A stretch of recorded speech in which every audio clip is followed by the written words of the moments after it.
नमस्ते दोस्तों, कैसे हैं आप लोग। उम्मीद करता हूं कि आप लोग बहुत ही अच्छे होंगे। तो कलेक्टर ऑफिस कार्यालय विभाग में चपरासी की एक न्यू वैकेंसी आई हुई है, जो कि पूरे भारत के लिए रहने वाली है। मेल और फीमेल दोनों के लिए वैकेंसी रहने वाली है। विभाग की तरफ से ऑफिशियल नोटिफिकेशन आउट कर दिया गया है। इसमें जो कुल पद रहने वाला है 45,000 प्लस पदों पर नोटिफिकेशन आउट किया गया है। जो इसका योग्यता रहने वाला सिर्फ 10वीं पास रहने वाला है। ये भर्ती में खास बात यह है कि भर्ती में आपका किसी प्रकार का एग्जाम होने वाली नहीं है, सीधी भर्ती रहने वाली है। उम्र सीमा में भी काफी ज्यादा छूट दिया गया है। सभी वर्गों के लिए 18 से 45 ईयर्स तक एज लिमिट रखा गया है। सैलरी काफी ज्यादा अच्छा खासा आपको मिलने वाली है। 32,000 से लेकर 42,000 तक की आपकी सैलरी मिलने वाली है। गवर्नमेंट जॉब रहने वाली है, परमानेंट गवर्नमेंट जॉब रहने वाली है। आपको जो नौकरी मिलेगी अपने ही जिला के डीएम कार्यालय में आपको जो मिलने वाला है। आपको रहना खाना फ्री रहेगा। बहुत ही शानदार वैकेंसी रहने वाली। ये भर्ती का आवेदन करने का जो अंतिम तिथि रहने वाला है 25 अगस्त 2026 इसका लास्ट डेट है। तो ये भर्ती में बहुत भाई बहन आवेदन कर चुके हैं, लेकिन अभी तक से ये भर्ती के बारे में आपको कुछ ही पता नहीं है। तो फुल वीडियो को वॉचिंग करिएगा। आपको आवेदन करने के लिए साइबर कैफ पे जाना नहीं पड़ेगा। मैं आपको इस वीडियो में बता दूं कि अपने फोन से आप लोग आवेदन कर लेंगे। आवेदन करने के लिए आपको क्या क्या दस्तावेज की जरूरत पड़ेगी, इस वैकेंसी का पूरा सिलेक्शन प्रोसेस का एप्लीकेशन फॉर्म को इस वीडियो में स्टेप बाय स्टेप फिलअप करके आपको बताऊंगा। और आपको भी बताऊंगी कि कैसे आपके पास एप्लीकेशन फॉर्म आएगा। मतलब ए टू जेड जानकारी आपको देने वाला हूं। तो अगर ये भर्ती में अपना सिलेक्शन लेना चाहते हैं तो फुल वीडियो को वॉचिंग करिएगा। चैनल पर नए हैं तो प्लीज हमारे चैनल को सब्सक्राइब करके साथ में बेल आइकन को प्रेस कर लीजिए, ताकि हमारी कोई भी ऐसी लेटेस्ट भर्ती से अपडेट आए आपके पास सूचना मिलती रहे। हाँ, तो चलिए फुल वीडियो को वॉचिंग करिए और ये भर्ती के बारे में ए टू जेड जानकारी समझिए। आप लोग देख सकते हैं क्या, तो जिला मजिस्ट्रेट कार्यालय चपरासी भर्ती 2026। देखिए इस वैकेंसी के बारे में पूरा सिलेक्शन प्रोसेस आपको बताने वाला हूं। आप लोग देख सकते हैं ये भर्ती में कोई परीक्षा नहीं होगी, आपका सीधी भर्ती रहने वाली है। आप लोग देख सकते हैं इस वैकेंसी में सैलरी आप लोग देख सकते हैं 32,000 42,000 आपकी सैलरी मिलने वाली है। 32,000 से लेकर 42,000 तक की आपकी सैलरी मिलने वाली है। इस वैकेंसी के बारे में पूरा सिलेक्शन प्रोसेस बता के तब मैं आपको बीच में बताऊंगा कि कैसे आपको ऑनलाइन आवेदन कैसे करना है, कैसे आप अधिकारी वेबसाइट पे जाएंगे, कैसे आपके पास एप्लीकेशन फॉर्म आएगा, कैसे आप उसको फिलअप करेंगे। आप लोग मेरे स्क्रीन पे देख सकते हैं यही एप्लीकेशन फॉर्म रहने वाला है। सिंगल आपको इसको फिलअप करना है और सितंबर के दूसरे वीक में आपका ये डिपार्टमेंट में नौकरी यहाँ पे लग जाएगा। देखिए एक और आपको याद दिला दूं, जो इसका आवेदन करने की अंतिम तिथि रहने वाला क्या है, तो 25 अगस्त 2026 इसका लास्ट डेट है। तो थोड़ा सा अपना कीमती समय निकाल के इस वैकेंसी के बारे में पूरा डिटेल से आप लोग जान के आवेदन कर लीजिए। 100% आपकी नौकरी यहाँ पे पक्की रहने वाली है। चलिए इस वैकेंसी के बारे में पूरा डिटेल से आपको बताता हूँ। डेडिकेशन से वीडियो को देखिएगा, एक भी स्किप मत करिएगा। तो देख सकते हैं क्या, तो हु कैन अप्लाई, मतलब इस वैकेंसी में कौन कौन लोग आवेदन कर सकता है। तो आप लोग देखिए क्या, तो male and female all India candidates, मतलब आप पूरे भारत में किसी भी राज्य से हो, चाहे आप मेल हो या फीमेल हो, आप ये भर्ती में इजिली आवेदन कर सकते हैं। पूरे भारत के लिए वैकेंसी रहने वाली है, सभी राज्यों के लिए वैकेंसी रहने वाली है। बात करें क्या, तो अप्लाई मोड की बात करें, किस वैकेंसी में आपका अप्लाई मोड क्या रहने वाला है। तो आप लोग देख सकते हैं क्या, तो ऑनलाइन के माध्यम से यहाँ पे आवेदन करना है। कैसे करना है ये मेरी जिम्मेवारी है, मैं आपको बताऊंगा कि कैसे आपको ऑनलाइन आवेदन करना है। बात करें क्या, तो कुल पद की बात करें, किस वैकेंसी में टोटल पोस्ट कितना रहने वाला है। तो मैंने आपको पहले ही बताया क्या कि 45,000 प्लस पदों पर नोटिफिकेशन आउट किया गया, बम्पर पदों पर वैकेंसी निकाली गई। बात करें क्या, तो पद के नाम की बात करें, किस वैकेंसी में पोस्ट नेम क्या रहने वाला है। तो आप लोग देख सकते हैं क्या, तो कार्यालय चपरासी का आपका ये पोस्ट रहने वाला है। मतलब कि आपका जो कहाँ आपकी पोस्टिंग होगी, तो आपके जो डीएम ऑफिस होगा उसी में आपके यहाँ पे पोस्टिंग रहने वाली है, एक चपरासी के पोस्ट पे। बात को समझ गए, जिसको इंग्लिश में यहाँ पे प्यून कहते हैं। अब बात करते हैं इस वैकेंसी में शैक्षणिक योग्यता क्या रहने वाला है, एजुकेशन क्वालिफिकेशन क्या रहने वाला है। तो देखिए अगर आपने क्या 10वीं पास कर रखे हैं तो आप ये भर्ती में इजीली आवेदन कर सकते हैं। क्वालिफिकेशन मिनिमम आपसे 10वीं पास मांगी गई है, लेकिन डिपार्टमेंट की तरफ से ये भी बोला गया अगर आपके पास एक्स्ट्रा क्वालिफिकेशन है, जैसे कि आपके पास 12th भी कर रखे हैं, तो आप लोग अपना 12th भी यहाँ पे लगा सकते हैं। एक्स्ट्रा क्वालिफिकेशन यहाँ पे ये भर्ती में लगा सकते हैं। इससे क्या है कि आपको बेनिफिट देखने के लिए मिलेगा। अब बात करते हैं इस वैकेंसी में उम्र सीमा की बात करते हैं, एज लिमिट की बात करते हैं, किस वैकेंसी में आपका एज लिमिट क्या रहने वाला है। तो देख सकते हैं क्या, तो 18 से क्या, तो 45 वर्ष, चाहे आप कोई भी कैटेगरी से हो, सभी वर्गों के लिए 18 से 45 वर्ष तक एज लिमिट रखा गया है। क्या, तो 18 से 45 वर्ष, चाहे आपने क्या, चाहे आपने जनरल कैटेगरी से आते हो, चाहे आपने ओबीसी कैटेगरी में आते हो, चाहे आपने क्या, चाहे आपने एससी एसटी कैटेगरी में आते हो। देख सकते हैं आपने कोई भी कैटेगरी से आते हो, आपका एज लिमिट यहाँ पे सेम रहने वाला है। अब बात करते हैं इस वैकेंसी में आवेदन फीस की बात करें, किस वैकेंसी में आपका एप्लीकेशन फी क्या रहने वाला है। तो आप लोग देख सकते हैं इस वैकेंसी में नो फीस, वैकेंसी में आपको 1 रुपए भी आवेदन करते समय नहीं लगने वाला है। निःशुल्क आपको यहाँ पे आवेदन करना है, निःशुल्क आपकी नियुक्ति रहने वाली, 1 रुपए भी आपको एप्लीकेशन फी नहीं लगने वाला है। अब बात करते हैं इस वैकेंसी में कोई परीक्षा नहीं होगी। इस वैकेंसी में देख सकते हैं किसी प्रकार का एग्जाम होने वाला नहीं है। क्या, तो इस वैकेंसी में नो एग्जाम, इस वैकेंसी में आपका किसी प्रकार का आपका एग्जाम होने वाला नहीं है। आपके मन में डाउट होगा कि ये भर्ती में जब एग्जाम नहीं होगा तो मेरा सिलेक्शन कैसे होगा। अब देखिए मैं आपको बताता हूँ कि फाइनली आपका ये भर्ती में सिलेक्शन कैसे होगा। तो देखिए क्या, तो चयन जो होगा, चयन होगा मेरिट के आधारित आपका सिलेक्शन होने वाला है। ये भर्ती में आपका मेरिट के आधारित सिलेक्शन होगा। अभी भी आप लोग मन में डाउट होगा कि मेरिट के आधारित कैसे सिलेक्शन होगा। अब देखिए मैं आपको डीपली बताता हूं कि आपको मेरिट के आधारित कैसे सिलेक्शन होगा। तो selection will be based on the merit, जो आपका सिलेक्शन होगा मेरिट के बेसिस फाइनली यहाँ पे होने वाला है। अब देखिए मेरिट के बेसिस कैसे सिलेक्शन होता है, तो देखिए इस वैकेंसी में शैक्षणिक की योग्यता मिनिमम क्या मांगी गई है, तो 10वीं पास यहाँ पे मांगी गई है। तो जब आप 10th से आवेदन करेंगे, जब आप ये 10th से आवेदन करेंगे तो डिपार्टमेंट आपका 10th का परसेंटेज देखेगी कि आपका 10वीं में कितना परसेंटेज है, उसके बेसिस पे फाइनली आपका ये भर्ती में सिलेक्शन होने वाला है। जिसका अच्छा परसेंटेज होगा उसी का ये भर्ती में फाइनली सिलेक्शन होगा, ये भी एक बात ध्यान रखिएगा। इसके बाद देखिए, इसके बाद अगर आपने एक्स्ट्रा क्वालिफिकेशन जैसे कि आपने 12th लगाएंगे तो 12th का यहाँ पे क्या, तो फाइनली आपका यहाँ पे परसेंटेज देखा जाएगा। आप लोग देख सकते हैं, तो आपको परसेंटेज के थ्रू आपका यहाँ पे सिलेक्शन होने वाला है। जिसका अच्छा परसेंटेज होगा उसका ये भर्ती में फाइनली सिलेक्शन यहाँ पे 100% पक्का रहने वाला है।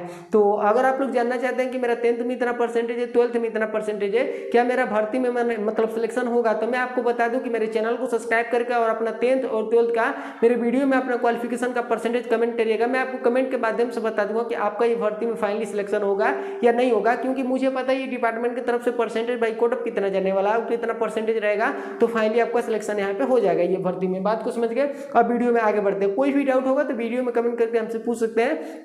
देखिए इस वैकेंसी आप देखिए क्या, तो चयन होने पर पोस्टिंग कहाँ होगी। देखिए ये भर्ती में आप सिलेक्शन ले लेते हैं तो पोस्टिंग कहाँ होगी इसको आप लोग समझिए। देखिए सबसे पहले मैं आपको बता दूं, जो पोस्टिंग होने वाली है अपने ही जिला में होने वाली है, वो भी डीएम कार्यालय में। जो आप लोग देखे होंगे डिस्ट्रिक्ट, जो जिला के डिस्ट्रिक्ट मजिस्ट्रेट होते हैं वो उनके ही ऑफिस में आपका यहाँ पे पोस्टिंग रखने वाला है। तो ना आपको अदर डिस्ट्रिक्ट में जाना है, ना ही अदर स्टेट में जाना है, अपने डिस्ट्रिक्ट में रह के आपको ये नौकरी मिलने वाली है। लेकिन क्या है, आपको वहाँ पे रह के काम करना पड़ेगा, मतलब आपको वर्क करना पड़ेगा। आपको मतलब ये नहीं कि 8 घंटा की ड्यूटी करके अपने घर आ जाए, ऐसा उनके कार्यालय में ही आपको स्वयं रहना पड़ेगा। लेकिन क्या है कि अगर पर्व त्योहार जैसा आता है, और क्या है कि मंथली में आपको यहाँ पे छुट्टी भी दिया जाएगा, साल में आपको छुट्टी डिपार्टमेंट की तरफ से आपको यहाँ पे दी जाएगी। इसके बाद बात करें क्या, तो चयन होने पर काम क्या होगा। देखिए भर्ती में आप सिलेक्शन ले लेते हैं तो आपका काम क्या होगा इसको आप लोग समझिए। देखिए जो आपका यहाँ पे काम रहने वाला है, देखिए क्या आपको देख सकते हैं क्या, तो सफाई क्या है कि आपको मतलब कि जो डीएम ऑफिस कार्यालय होगा उसको पूरी तरह से आपको क्या, तो साफ सुथरा करके आपको रखने की यहाँ पे एक ड्यूटी रहेगी। इसके बाद क्या, तो इसके बाद देख सकते हैं फाइल, आपको क्या है कि किसी मतलब कि कार्यालय में कोई मतलब कि डीएम ही बोले कि ये फाइल लो और उस रूम में ले जाकर रख दो, या कोई मतलब कोई वहाँ का ऑफिस का मतलब डिपार्टमेंट का आदमी बोला कि ये फाइल लो और उस काउंटर पे या उस स्टाफ को दे दो, तो आपको फाइल से जुड़ी आपका यहाँ पे काम रहने वाला है। आपको ले जाके वो फाइल को वहाँ पे धरना रखना और फाइल को पूरी तरह से समेट के रखने की आपके यहाँ पे ड्यूटी रहेगी। इसके बाद फूल, आपके मतलब डीएम कार्यालय में बहुत सारे ऐसे फूल पौधे लगे होते हैं, उनमें पानी देने की आपकी ड्यूटी रहेगी, उनको गार्डिंग करने की आपके यहाँ पे ड्यूटी रहेगी। इसके बाद देख सकते हैं क्या, तो चाय आपके क्या है कि आपके मतलब जितने भी आपके मतलब डीएम कार्यालय में मतलब कि का मतलब कि वो डिपार्टमेंट के कर्मचारी रहेंगे, ऑफिसर रहेंगे, उनको क्या है कि चाय आपको पिलाने की आपके यहाँ पे ड्यूटी रहेगी। डीएम को भी आपको यहाँ पे चाय पिलाने की आपकी फाइनली यहाँ पे ड्यूटी रहेगी। इसके बाद देख सकते हैं क्या, तो हेल्प, आपको किसी प्रकार का मतलब कोई मतलब कि मतलब आदमी गया और उसको क्या है कि कुछ पता नहीं है कि मतलब कौन से डीएम ऑफिस है, कौन सा दूसरे ऑफिसर का ऑफिस है, तो उनको मतलब हेल्प करने की आपके यहाँ पे ड्यूटी रहेगी। आपको दरवाजे पे आपका यहाँ पे वर्क रहने वाला है, जैसे कि रूम में को भी साफ सुथरा करना हुआ, तो ये सब आपका यहाँ पे काम रहने वाला है। तो देख सकते हैं मतलब ये नहीं है कि कोई हार्ड काम है। आप लोग क्या है कि डीएम कार्यालय में बहुत सारे एसी वगैरह लगा होता है, अच्छा से आप लोग रहेंगे, अच्छा खाना पीना मेडिकली सुविधा सब रहना खाना फ्री, बहुत ही शानदार नौकरी रहने वाली है। उनके लिए शानदार है जो मतलब बाहर अपना कंपनी में काम कर रहे हैं और बेरोजगार हैं, और मतलब कि शिक्षित बेरोजगार युवाओं के लिए नौकरी शानदार रहने वाली है मेरे देखने के हिसाब से। इसके बाद देख सकते हैं सैलरी 32,000 से लेकर आपको 42,000 तक की आपकी सैलरी मिलने वाली है। परमानेंट गवर्नमेंट जॉब रहने वाली है। आप लोग देख सकते हैं पहले ही मंथ से आपको 32,000 सैलरी दी जाएगी, और जैसे जैसे आप होते जाएंगे आपकी सैलरी यहाँ पे क्या, तो 42,000 कर दी जाएगी। इसके बाद देख सकते हैं आवेदन फीस की आवेदन के लिए जरूरी दस्तावेज की बात करें, किस वैकेंसी में आपको आवेदन करते समय आपको क्या क्या दस्तावेज की जरूरत पड़ेगी, तब मैं आपको बताता हूँ कि फाइनली आपको आवेदन कैसे करना है। देखिए क्या, तो सबसे पहले आपकी 10वीं की मार्कशीट यहाँ पे रिक्वायरमेंट रहने वाली है। आपको 10वीं की मार्कशीट लगेगी, अगर आपने एक्स्ट्रा क्वालिफिकेशन लगाना चाहेंगे तो उसकी मार्कशीट यहाँ पे रिक्वायरमेंट फाइनली यहाँ पे हो जाएगी। इसके बाद देख सकते हैं आपका यहाँ पे क्या, तो आधार कार्ड लगने वाला है, जाति प्रमाण पत्र लगने वाला है। इसके बाद देख सकते हैं क्या, तो आपको निवास प्रमाण पत्र लगने वाला है, जिसको रेसिडेंट सर्टिफिकेट बोलते हैं। इसके बाद आय प्रमाण पत्र आपका यहाँ पे लगने वाला है। इसके बाद आपका चरित्र प्रमाण पत्र लगने वाला है, जिसको पुलिस वेरिफिकेशन आप कहते हैं, उसको वो भी आपका 6 मंथ से ज्यादा आपका पुराना नहीं होना चाहिए। इसके बाद पैन कार्ड आपका यहाँ पे लगने वाला है। 1 पासपोर्ट साइज फोटो आपका लगने वाला है एप्लीकेशन फॉर्म में अपलोड करने के लिए, जो कि हाल ही में का होना चाहिए, ज्यादा ओल्ड नहीं होना चाहिए। इसके बाद देख सकते हैं जीमेल आईडी, मोबाइल नंबर, हस्ताक्षर की जरूरत जरूरत रहने वाली है आपको रजिस्ट्रेशन करने के लिए भी और आपको क्या एप्लीकेशन फॉर्म में अपलोड करने के लिए भी। अब मेन पॉइंट बचा क्या कि ऑनलाइन आवेदन कैसे करें। देखिए आपको ऑनलाइन आवेदन कैसे करना है इसको आप लोग ध्यान से समझिएगा। मैं अभी चलूंगा और एप्लीकेशन फॉर्म पे पूरी तरह से स्टेप बाय स्टेप फिलअप करके आपको बताऊंगा। ध्यान से इसको समझिएगा कि आपके पास एप्लीकेशन फॉर्म आएगा कैसे। देखिए जो भर्ती आपको सरकारी रिजल्ट देखने के लिए नहीं मिलेगी, इसके खुद अधिकारी वेबसाइट पे जाकर एप्लीकेशन फॉर्म को फिलअप करना पड़ेगा। देखिए कैसे आप अधिकारी वेबसाइट पे जाएंगे।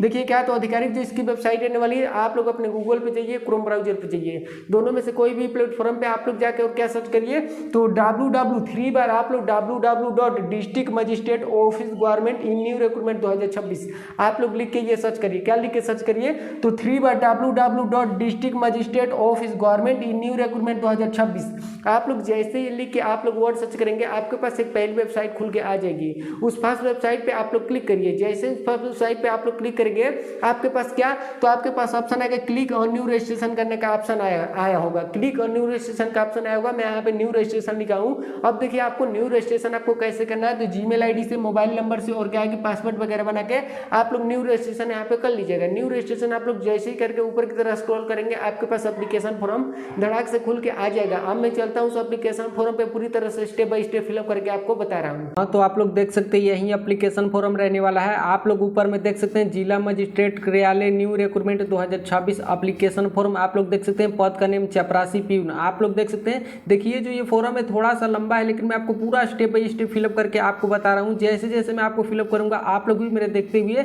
वैसे ही आप लोग भी फिलअप करिएगा। देखिए सबसे पहले आपको क्या तो यहाँ पे आवेदन क्रमांक आपको ये जो ये कार्यालय भरेगा ये क्या तो जब आप सबमिट करेंगे तो यहाँ पे खुद आपका यहाँ पे क्या तो यहाँ पे फिलअप हो जाएगा। इसके बाद देखिए यहाँ पे क्या तो पासपोर्ट साइज फोटो आपको यहाँ पे अपलोड कर लेनी है। इसके बाद देखिए यहाँ पे क्या तो जिला का नेम आपको यहाँ पे क्या तो अपने जिला का नेम यहाँ पे फिलअप करना है। आप लोग देखिए यहाँ पे देख सकते हैं पद का नेम जो रहने वाला है चपरासी का यहाँ पे रहने वाला। ये मत कहिएगा कि मुझे कि डीएम का पोस्ट दिया जाए, ऐसा नहीं है। ये चपरासी की वैकेंसी निकाली गई है डीएम कार्यालय ऑफिस में। देखिए यहाँ पे क्या तो व्यक्तिगत विवरण की बात करें यहाँ पे देख सकते हैं तो देखिए सबसे पहले आपको पर्सनल डिटेल्स में क्या फिलअप करना है तो देख सकते हैं क्या तो आवेदक का नेम आपको हिंदी में अपना नेम यहाँ पे फिलअप करना है। इसके बाद आवेदक का नेम इंग्लिश में आपको अपना इंग्लिश में हिंदी में नेम यहाँ पे फिलअप करना है। पहले वाले लाइन में आपको हिंदी लैंग्वेज में, इसके बाद इंग्लिश लैंग्वेज में आपको दूसरे वाली लाइन में। इसके बाद देखिए पिता पति का नेम यहाँ पे रहने वाला है। देखिए पिता पति में क्या है कि बहुत लड़कियां कंफ्यूज हो जाती है, उनको देखिए कैसे यहाँ पे फिलअप करना पड़ेगा। देखिए जितने भी लड़के हैं वो क्या तो अपने पापा का नेम यहाँ पे फिलअप करेंगे।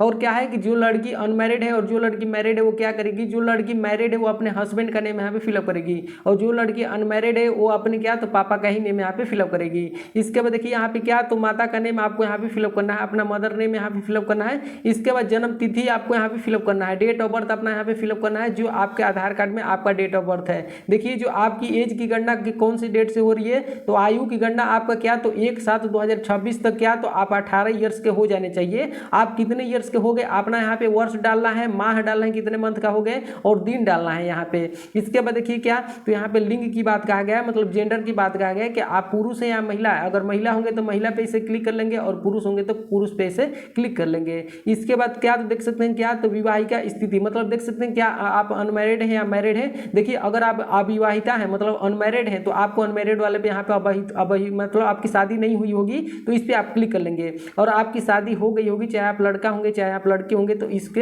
विवाहिता पे आपको यहाँ पे क्लिक कर लेना है। इसके बाद देखिए आपको क्या तो कैटेगरी की बात कहा गया है, श्रेणी की बात कहा गया है। तो देखिए आप कौन से कैटेगरी से आते हैं, सामान्य वर्ग से आते हैं, सामान्य कैटेगरी से आते हैं कि ओबीसी कैटेगरी में आते हैं कि एससी एसटी कैटेगरी में आते हैं या ईडब्ल्यूएस कैटेगरी में आते हैं। जो आप कैटेगरी से आते हैं फाइनली उस पर क्या तो क्लिक कर लेना है। इसके बाद देखिए आपको क्या तो यहाँ पे राष्ट्रीयता की बात कहा गया है तो आपको यहाँ पे भारतीय पे आपको यहाँ पे क्लिक कर लेना है। इसके बाद देखिए यहाँ पे क्या तो दिव्यांग की बात कहा गया है कि मतलब कि आप डिसेबिलिटी है पीडब्ल्यूडी कैटेगरी में आते हैं तो अगर आप दिव्यांग होंगे तो आप क्या करेंगे तो आपको यहाँ पे यस कर लेना है। अगर आप दिव्यांग नहीं होंगे तो यहाँ पे नहीं कर लेना है। और अगर आपने दिव्यांग वाले पे यहाँ पे यस किए हैं तो क्या है कि आपको उसके बारे में थोड़ा सा यहाँ पे प्रकार आपको बताना पड़ेगा कि आप पैर से दिव्यांग हैं कि हाथ से दिव्यांग हैं कि कान से दिव्यांग हैं कि मुंह से दिव्यांग हैं कि आंख से दिव्यांग हैं और कितना % है आपको यहाँ पे उसके बारे में थोड़ा सा विवरण आपको यहाँ पे देना पड़ेगा। इसके बाद देखिए क्या तो मोबाइल नंबर की बात कहा गया, अपना यहाँ पे मोबाइल नंबर आपको यहाँ पे डाल देना है। इसके बाद ईमेल आईडी आपको यहाँ पे डालना है, ईमेल आईडी और मोबाइल नंबर वही आप लोग डालिएगा जो आपका ये दोनों चीज अपने फोन में यूज होता हो ताकि किसी प्रकार से मतलब डिपार्टमेंट की तरफ से आपके पास नोटिस सेंड किया जाए तो आपके ईमेल के थ्रू आपको पता चल जाए। इसके बाद देखिए क्या तो अस्थायी पता की बात कहा गया है, परमानेंट एड्रेस की बात कहा गया है। देखिए इसको कैसे फिलअप करना है तो आपका जो आधार कार्ड में एड्रेस होगा वही आपको यहाँ पे डाल देना है। इसके बाद क्या तो जिला अपना डाल देना है, राज्य अपना डाल देना है, है, पिन कोड अपना डाल देना है। इसके बाद देखिए पत्राचार पता, मतलब कि आपका यदि अस्थायी पता से भिन्न हो तो, जैसे कि क्या है कि आप बिहार से हैं और जाकर दिल्ली में पढ़ाई कर रहे हैं तो आपको दिल्ली का एड्रेस यहाँ पे डालना पड़ेगा, ताकि किसी प्रकार से मतलब डिपार्टमेंट की तरफ से आपको पोस्ट ऑफिस की तरह कुछ भेजे जाए तो वहाँ पे आपको मतलब मिले, ना कि अपने परमानेंट एड्रेस पे। तो वहाँ का आपको यहाँ पे एड्रेस डाल देना है, वहाँ का जिला डाल देना, वहाँ का आपको राज्य डाल देना, वहाँ का पिन कोड आपको डाल देना है। इसके बाद देखिए यहाँ पे आप लोग ध्यान दीजिएगा, क्या तो शैक्षणिक योग्यता की बात करें, एजुकेशन क्वालिफिकेशन की बात करें, देखिए इसको आपको कैसे फिलअप करना है, ध्यान से इसको समझिएगा। देखिए क्वालिफिकेशन आपसे मिनिमम 10वीं पास यहाँ पे मांगेगी है, 10वीं पर भी आप ग्रेजुएशन भी लगा सकते हैं, अपने मन का है, जितना आपका क्वालिफिकेशन है उतना लगाइए। देखिए क्या तो 10वीं से जब आप आवेदन करेंगे तो आपको बोर्ड और विश्वविद्यालय की बात कहा गया है। देखिए यहाँ पे क्या करना है, तो आप कौन से बोर्ड से 10वीं पास किए, बिहार बोर्ड से किए कि यूपी बोर्ड से किए कि झारखंड बोर्ड से किए, फाइनली जो आप बोर्ड से 10वीं कक्षा पास किए होंगे उस बोर्ड का नेम, उस स्टेट का नेम आपको डाल देना है। इसके बाद देखिए वर्ष यहाँ पे बताया गया कौन से वर्ष में आपने पास किए, 2020 में किए कि 2021 में किए कि 2025 में किए, वो फाइनली आपको यहाँ पे डाल देना है। इसके बाद कुल अंक कितने अंकों की परीक्षा हुई थी आपकी, तो आपको वो अंक पूरा डाल देना है। 500 नंबर का हुआ था कि 600 नंबर का। इसके बाद प्राप्त, आपने कुल अंकों में प्राप्त कितना अंक किए हैं, फाइनली अपना अंक डाल देना है, कितना नंबर आप उसमें लाए हैं, बढ़ा के नहीं अपना अंक को फिलअप करना है। इसके बाद प्रतिशत आपको यहाँ पे डाल देना, परसेंटेज अपना डाल देना है। आपको परसेंटेज को भी बढ़ा के नहीं फिलअप करना है, ये नहीं कि मैं बढ़ा के फिलअप कर दूं और मेरा जल्दी से सिलेक्शन हो जाए, तो आप डॉक्यूमेंट वेरिफिकेशन में छट जाएंगे, आप पे जुर्माना भी लग जाएगा। इसके बाद देखिए आपको क्या, तो अगर आपने मतलब इंटरमीडिएट 10+2 आप कर रखे हैं, मतलब 12वीं पास है, तो वहीं आपको डालना पड़ेगा कौन से आपने बोर्ड से 12वीं कक्षा पास किए। इसके बाद कौन से ईयर्स में कुल अंकों की परीक्षा कितने अंकों की हुई थी, उसमें प्राप्त अंक आप कितना लाए हैं, प्रतिशत आपका कितना है, फाइनली आपको इसको डाल देना है। ऐसे ही आपने ग्रेजुएशन लगाएंगे यहाँ पे क्या, तो यहाँ पे आपको क्या, तो विश्वविद्यालय का अपना नेम डालना पड़ेगा, मतलब यूनिवर्सिटी का नेम यहाँ पे डालना पड़ेगा, वर्ष डालना पड़ेगा कौन से वर्ष में पास किए, कुल अंक कितना हुआ था, प्राप्त अंक आपने कितना किए हैं, प्रतिशत कितना है, फाइनली आपको डाल देना है और आपका एजुकेशन क्वालिफिकेशन कंप्लीट हो जाएगा। अब देखिए क्या, तो यहाँ पे क्या, यहाँ पे बताया गया क्या, तो अन्य जानकारी मतलब अदर डिटेल्स की बात करें तो देखिए क्या आप सरकारी सेवा में कार्यरत हैं, मतलब क्या है कि आप मतलब कि कोई सेवा कार्य कर रहे हैं, मतलब कोई आप मतलब जॉब कर रहे हैं सरकारी सेवा, तो क्या अगर सरकारी सेवा में आप लगे हैं तो आपको यहाँ पे हाँ करना है, वो नहीं कर रहे हैं तो नहीं कर देना है। इसके बाद देखिए अगर क्या, तो यहाँ पे अगर सरकारी सेवा में आप कर रहे हैं तो यहाँ पे देखिए क्या, यदि हाँ तो विभाग का नेम आपको यहाँ पे डालना है, कौन से विभाग में आप क्या तो कार्यरत है अभी। इसके बाद देखिए क्या, तो यदि हाँ तो सेवा का प्रकार आपको यहाँ पे देना पड़ेगा, अस्थायी पता है या संविदा पर है, अस्थायी अन्य, मतलब कि आप क्या, तो आप मतलब परमानेंट आप क्या अस्थायी आप जॉब कर रहे हैं या क्या, तो मतलब संविदा पे आप हैं या अस्थायी आप हैं, तो आपको यहाँ पे क्लिक कर लेना है। और कोई सेवा आप नहीं कर रहे हैं तो आपको यहाँ पे सिर्फ नहीं करके आगे बढ़ जाना है। इसके बाद यहाँ पे देखिए अनुभव यदि हो तो आपके पास वही मतलब एक्सपीरियंस सर्टिफिकेट वगैरह है, मतलब आपने कोई कंपनी वगैरह में आप लोग काम किए हैं, तो अगर आपके पास एक्सपीरियंस होगा तो आपको क्या, तो ऑर्गेनाइजेशन नेम आपको यहाँ पे क्या, तो अपने कंपनी का नेम यहाँ पे डाल देना है, कोई भी आप एक्सपीरियंस है आपका किसी भी प्रकार का। इसके बाद कुल अवधि आपका कितने वर्षों तक का अवधि था, कितने साल तक था। इसके बाद वर्ष माह आपको यहाँ पे डाल देना है, कितने वर्षों तक आपका एक्सपीरियंस है। इसके बाद देखिए यहाँ पे क्या, तो आपको दस्तावेज की बात कहा गया है। देखिए दस्तावेज में आपको कैसे यहाँ पे फिलअप करना है, देखिए क्या, तो अगर आपने 10वीं के मार्कशीट आपके पास है तभी तो आप आवेदन करें, तो आपको यहाँ पे क्या क्लिक कर देना है। अगर आपने 12वीं भी पास कर रखे हैं तो 12वीं पे क्लिक कर देंगे, अगर नहीं किए हैं तो उसको छोड़ दीजिएगा, क्लिक मत करिएगा।